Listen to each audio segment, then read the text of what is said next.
பொருளுக்கு அலைந்திடும் பொருளற்ற வாழ்க்கையும் துரத்துதே.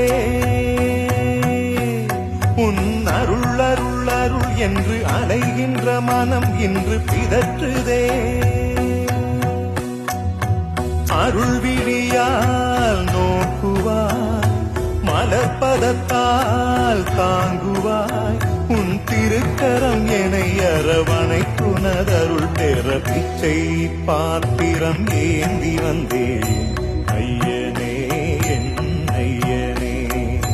பிண்டம் என்னும் எலும்பொடு சதை நரம்புதிரமும் அடங்கிய உடம்பு எனும் பிச்சை பாத்திரம் ஏந்தி வந்தேன் ஐயனே என் ஐயனே.